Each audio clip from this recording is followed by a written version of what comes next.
prejšnji epizodi smo spoznali oskrbnike na skupini Hrib, danes pa spoznajmo nekaj njihovih živali, za katere skrbijo. Sicer tiste, s katerimi si delimo prostor, ampak jih redko vidimo. Volk, medved, ris in divji prašič.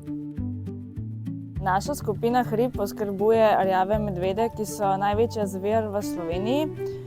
V živalskem vrtu imamo dve samici, Pombi in Čupa, ki sta stari 16 in 21 let in sta slavni potomki priljubljenega para Jaka in Mete. Medvedi so vsejeda zver. V našem živalskem vrtu jih hranimo pretežno z listnato in gomolno zelenjavo, sadjem in nekaj malega z živalsko hrano. Za popestritev jim zelo radi dajemo razne začimbe, v katere se zelo radi tudi povaljajo.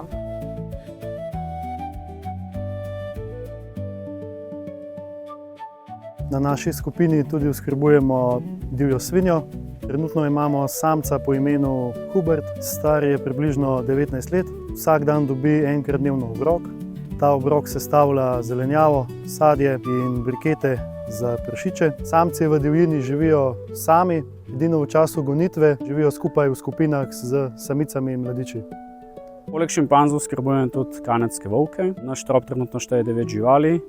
Večinsko obiskovalcem menijo, da so to neki prijazni kužki, pa je daleč od tega. Naše živali so zelo inteligentne.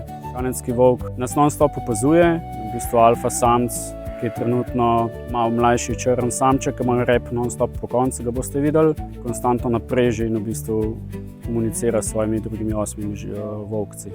Hranimo jih 3-krat na teden, trenutno je, da boste imeli občutek, se pravi približno 110 kg na teden mesa.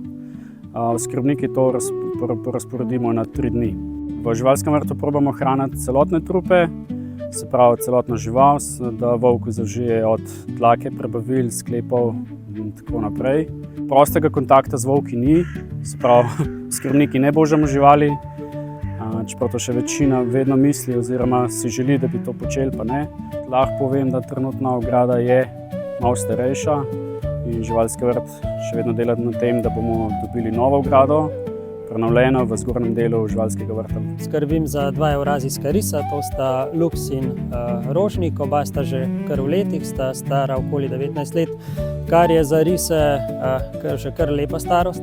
Najprej jih vsak dan pregledamo vizualno, da vidimo njihove morebitne poškodbe, če se gibljajo v redu in ocenimo njuno stanje. Vsakodnevno menjamo vodo, gremo v notranje bokse, pogledamo nastil, pogledamo, kakšni so iztrebki. 3-krat tedensko jih hranimo. Hranimo ju z predvsem celim plenom, kot so prepelice, kokoši, punci, večje miši, podgane. Skrbimo pa tudi za veterinarsko oskrbo, jim dodajamo po potrebi zdravila ali pa repelente proti zajedavcem. Pomemben del oskrbe pa je tudi nadzor nad samo ogrado, zato jo redno pregledujemo. Pregledujemo morebitne poškodbe, nagnjena drevesa, pa vsakodnevno pregledamo delovanje električnega pastirja. Za rise je zelo pomembno tudi, da ostanejo v naši oskrbi, saj v primeru pobega se risu ne bi godilo nič dobrega. Jim nudimo vse, kar rabita, taka risa v naravi ne bi preživela. Tudi živali kdaj zbolijo, se poškodujejo ali preprosto postanejo starejše. Takrat v ospredje stopijo ljudje, ki jim lahko pomagajo. Spremljajte nas čez 14 dni, ko bomo govorili, kako v živalskem vrtu Ljubljana z laserjem zdravimo živali.